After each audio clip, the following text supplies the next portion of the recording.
السلام علیکم جماعی ششم کے بچوں، امید کرتی ہوں آپ سب خیریت سے ہوں گے۔ آج ہم سبق نمبر 4 اڑبان قمر کیا ڈرتا ہے کا آگے پڑھیں گے، ٹھیک ہے بچوں۔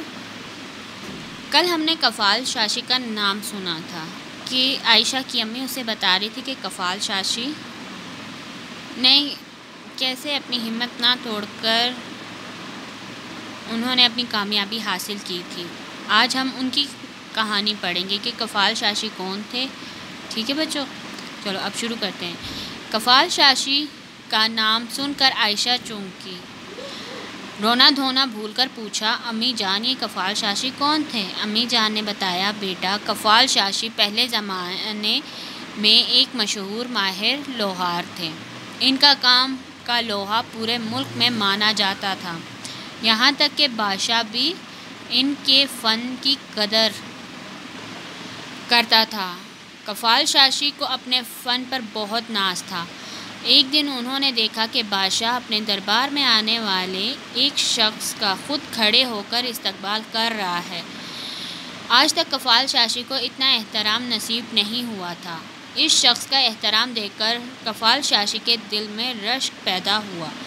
انہوں نے درباریوں سے دریافت کیا کہ یہ شخص کس ہنر کا مالک ہے۔ انہوں نے بتایا کہ وہ ایک عالم دین ہے۔ کفال شاشی نے سوچا کیوں نہ وہ بھی دین کا علم حاصل کریں اور اس آدمی کی طرح معزز بن جائیں۔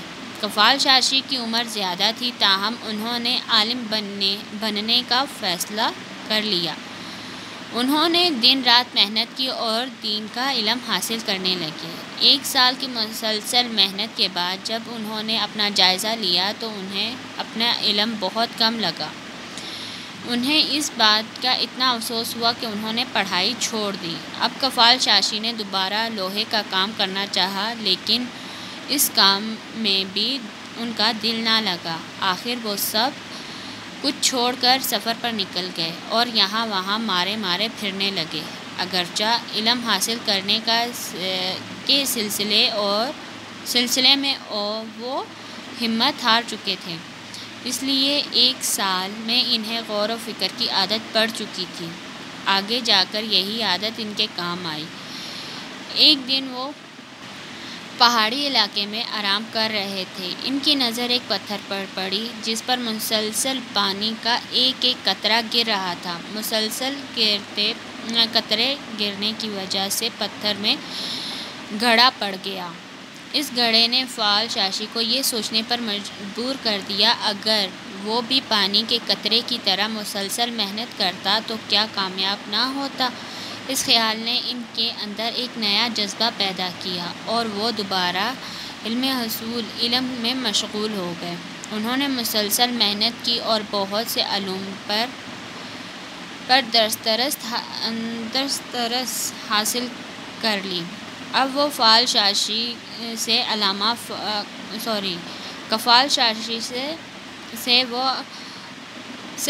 علامہ کفال شاشی بن چکے تھے۔ پورے ملک میں علم و ادب کے حوالے سے ان کا کوئی ثانی نہ تھا۔ ہر جگہ ان کا نام عزت و احترام سے لیا جاتا تھا۔ جی بچوں، کفال شاشی کا نام سن کر عائشہ بہت حیران ہوئی۔ اس نے اپنا رونا دھونا وہ بھول گئی اور اس نے اپنی امی سے پوچھا کہ امی جان کفال شاشی کون تھے؟ امی جان نے بتایا، بیٹا کفال شاشی پہلے زمانے یعنی کہ پرانے زمانے کے ایک مشہور ماہر لوہار تھا، ٹھیک ہے۔ اس کا کام ہر کوئی پسند کرتا تھا، وہ اتنا اپنے کام میں ہنر رکھتے تھے، یہاں تک کہ بادشاہ بھی ان کے فن کی قدر کرتا تھا جو ان کو کام آتا تھا، ٹھیک ہے۔ ایک دن انہوں نے دیکھا کہ بادشاہ کے دربار میں آنے والا شخص کا خود کھڑے ہو کر استقبال کر رہا ہے۔ کون؟ بادشاہ۔ آج تک کفال شاشی کو اتنا احترام نصیب نہیں ہوا تھا کہ بادشاہ خود ان کے لیے کھڑا ہوتا۔ اس شخص کا احترام دیکھ کر کفال شاشی کے دل میں رشک پیدا ہوا، تو انہوں نے درباریوں سے پوچھا کہ یہ شخص کس چیز کے ہنر کا مالک ہے، کہ اس کو کون سا کام آتا ہے؟ تو انہوں نے بتایا کہ یہ ایک عالم دین ہے۔ کفال شاشی نے سوچا کیوں نہ میں بھی دین کا علم حاصل کروں اور اس آدمی کی طرح معزز بن جائیں، یعنی کہ بڑے بن جائیں کہ بادشاہ بھی اس کے احترام کے لیے کھڑے ہو جائیں کفال شاشی کے لیے۔ کفال شاشی کی عمر زیادہ تھی، تاہم انہوں نے عالم بننے کا فیصلہ کر لیا۔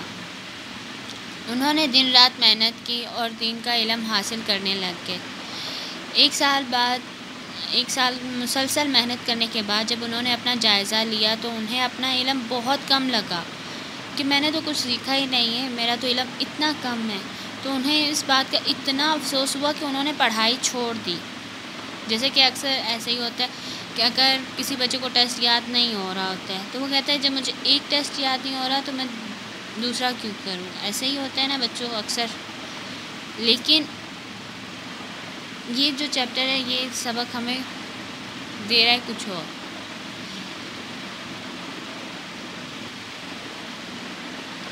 تو انہوں نے افسوس میں پڑھائی چھوڑ دی۔ کفال شاشی نے دوبارہ لوہے کا کام کرنا چاہا لیکن اس میں بھی دل نہ لگا۔ آخرکار انہوں نے سب کچھ چھوڑ کر وہ سفر پر نکل گئے اور وہ یہاں وہاں پھرنے لگے، یعنی کہ کبھی ایک گاؤں کبھی دوسرے گاؤں، یا کبھی ایک ملک کبھی دوسرے ملک۔ اگرچہ علم حاصل کرنے کے سلسلے میں وہ ہمت ہار چکے تھے کہ ان کی امید ٹوٹ گئی تھی کہ نہیں اب نہیں ہو سکتا، لیکن ایک سال میں انہوں نے غور و فکر کی عادت پڑ چکی تھی کہ وہ ہر ایک چیز کو بڑے غور سے دیکھتے تھے، تو آگے جا کر ان کے یہی عادت کام آئی۔ ایک دن وہ ایک پہاڑی علاقے میں آرام کر رہے تھے کہ ان کی نظر ایک پتھر پر پڑی اور اس پر مسلسل پانی کا ایک قطرہ گر رہا تھا۔ ایک قطرہ گرنے سے اس پتھر میں سوراخ پڑ گیا۔ ٹھیک ہے، گڑھا سوراخ کو کہتے ہیں۔ اس گڑھے نے کفال شاشی کو سوچنے پر مجبور کر دیا کہ پانی کے قطرے کی طرح مسلسل محنت کرتا تو کیا کامیابی نہ ہوتی۔ اسی طرح اگر ہم لوگ ہوتے ہیں، ابھی اگر ہمیں ایک ٹیسٹ یاد نہ ہو تو ہم لوگ کہہ دیتے ہیں کہ مجھے یاد نہیں ہو رہا، ٹھیک ہے، تو لیکن اگر ہم لوگ بار بار اسے پڑھیں گے تو آخر میں ہمیں یاد ہو ہی جائے گا نا۔ اسی طریقے سے اس خیال نے ان کے اندر ایک نیا جذبہ پیدا کیا اور دوبارہ حصول علم میں مصروف ہو گئے، یعنی کہ اسے دوبارہ علم حاصل کرنا شروع کر دیا۔ انہوں نے مسلسل محنت کی اور بہت سے علوم انہوں نے سیکھ لیے، یعنی کہ بہت سے علوم ان کو آ گئے، انہوں نے کامیابی اس میں حاصل کر لی۔ اب وہ کفال شاشی سے علامہ کفال شاشی بن چکے تھے۔ پورے ملک میں علم و ادب کے حوالے سے ان کا کوئی ثانی نہیں تھا، یعنی کہ ان کے برابر کوئی نہیں تھا۔ ہر جگہ ان کا نام عزت و احترام سے لیا جاتا تھا۔ بچوں آج کے لیے اتنا کافی ہے، باقی ہم کل پڑھیں گے۔ امید کرتی ہوں آپ کو اتنا سمجھ میں آ گیا ہوگا۔ اپنا خیال رکھیے گا۔ اللہ حافظ۔